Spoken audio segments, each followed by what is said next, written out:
പഞ്ചസാര അല്ലെങ്കിൽ മധുരം നമ്മൾ വിചാരിക്കുന്നതിലും അധികം പ്രശ്നക്കാരനാണ്.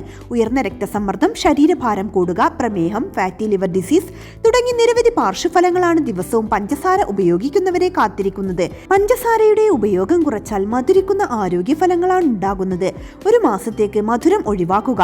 ആദ്യം ചില ബുദ്ധിമുട്ടുകൾ ഉണ്ടാക്കിയേക്കാം, എന്നാൽ അതിൽ നിന്ന് ലഭിക്കുന്ന ഗുണങ്ങൾ ഏറെയാണ്. 30 ദിവസത്തേക്ക് പഞ്ചസാര ഭക്ഷണത്തിൽ നിന്ന് ഒഴിവാക്കിയാൽ എന്തെല്ലാം ഗുണങ്ങളാണ് സംഭവിക്കുന്നതെന്ന് നോക്കാം. ക്യാൻസർ സാധ്യത കുറയ്ക്കുന്നു. ചിലയിനം ക്യാൻസറുകൾക്ക് കാരണം പഞ്ചസാരയുടെ അമിതോപയോഗമാണ്, പ്രത്യേകിച്ചും സ്തനാർബുദത്തിന്. അതുകൊണ്ട് തന്നെ പഞ്ചസാര ഒഴിവാക്കുന്നത് ക്യാൻസർ സാധ്യത കുറയ്ക്കും. ഊർജ്ജം വർദ്ധിക്കുന്നു. പ്രോസസ് ചെയ്ത ഭക്ഷണങ്ങൾ, കുക്കീസ്, ചിപ്സ്, കേക്ക് തുടങ്ങിയവയിലൊക്കെ പഞ്ചസാരയാണ്. ഇതെല്ലാം കുറച്ചാൽ ഊർജ്ജം വർദ്ധിക്കും. മെച്ചപ്പെട്ട ഉദരാരോഗ്യം, വയറ് കമ്പിക്കൽ, ദഹന പ്രശ്നങ്ങൾ ഇവയെല്ലാം പരിഹരിക്കുന്നു. അമിതവണ്ണം അല്ലെങ്കിൽ ശരീരഭാരം കുറയ്ക്കാൻ സഹായിക്കുന്നു. പല്ലുകളുടെ ആരോഗ്യം മെച്ചപ്പെടുന്നു. പഞ്ചസാര ഒഴിവാക്കിയാൽ പല്ലുകളുടെ ആരോഗ്യം മെച്ചപ്പെടും.